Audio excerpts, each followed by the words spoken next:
Hello friends, astrology a way to reality channel में फिर से एक बार आपका स्वागत है।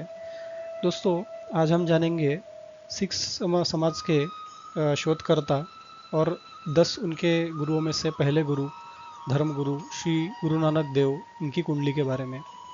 तो दोस्तों, उनकी कुंडली में ऐसे क्या योग थे कि जिनके वजह से वो एक शोधकर्ता के रूप में उभरे, आज हम जानेंगे। उनका जन्म हुआ था 19 नवंबर 1470 में। तो देखते हैं उनकी कुंडली में क्या योग है। गुरु नानक देव का जन्म 18 नवंबर 1470 को हुआ था। उनकी जन्म कुंडली में उत्तम भक्ति एवं शांति पाने का योग मंगल, सूर्य और बुध के कारण बना। ये मंगल, सूर्य, बुध हम देखेंगे कि चतुर्थ स्थान में बैठे हुए हैं। तीनों की युति हो गई है चतुर्थ स्थान में। और यहाँ पे हम देखेंगे कि वृश्चिक राशि है। ईश्वर भक्त प्रदायक धर्मपति मंगल चतुर्थ शांति स्थान का स्वामी होकर अपने स्वक्षेत्र में चतुर्थ स्थान पर बैठा है। लग्नेश सूर्य भी चतुर्थ स्थान में अपने मित्र धर्मेश मंगल तथा धनेश लाभेश बुध के साथ में है। चौथे स्थान में मंगल की प्रधानता है क्योंकि वह अपने स्थान पर स्वक्षेत्री है। जैसे कि हम जानते हैं कि वृश्चिक राशि है, मंगल की अपनी खुद की राशि होती है, तो ये स्वराशि में बैठकर स्ट्रांग हो गए हैं। मंगल में ईश्वर भक्ति रूपी धर्म तथा सुख शांति की प्रधानता है। ऐसे मंगल के साथ लग्नेश सूर्य मित्र भाव से बैठा हुआ है। सूर्य अपनी मित्र राशि मतलब अपने मित्र मंगल की राशि वृश्चिक में बैठे हैं और वो खुद भी स्ट्रांग हो जाते हैं। इसलिए गुरु नानक देव को शांति और ईश्वर भक्ति का पूर्ण साधन प्राप्त हुआ। चौथे स्थान पर चतुर्दश मंगल के साथ बैठने से सूर्य द्वारा देह और आत्मा को अलौकिक आनंद का अनुभव होता रहा।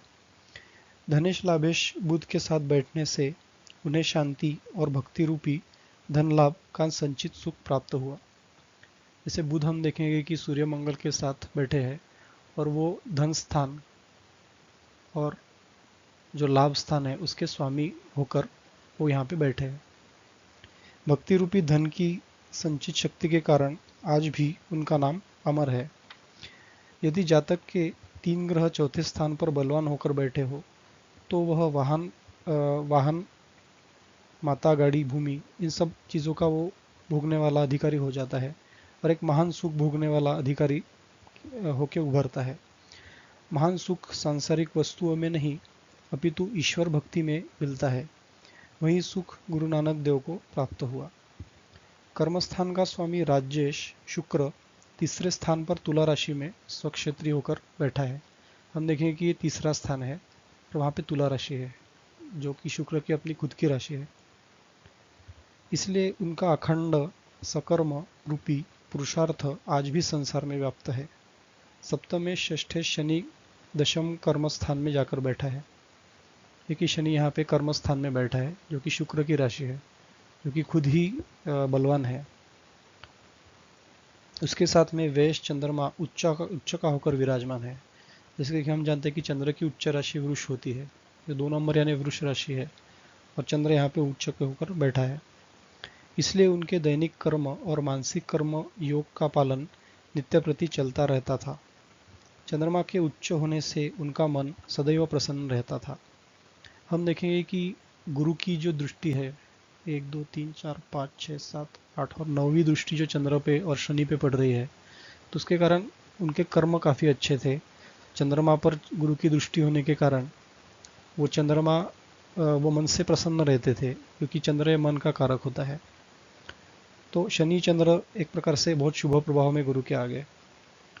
इसके अलावा राहु पंचम स्थान में नीच का है, इसलिए उनकी बुद्धि में उत्तेजना नहीं बल्कि धैर्य था। और केतु एकादश स्थान में नीच का बैठा हुआ है। देखेंगे हम राहु केतु। राहु धनु राशि में नीच का होता है और केतु मिथुन में नीच का होता है।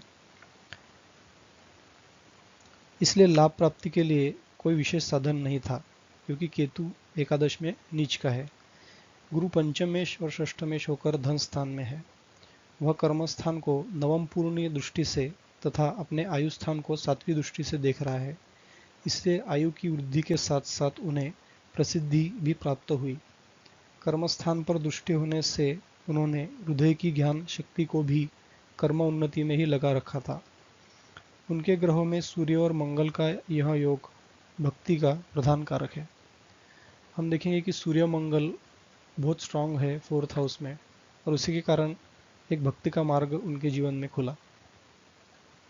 तो दोस्तों, ये थी कुछ जानकारी गुरु नानक देव जी के बारे में।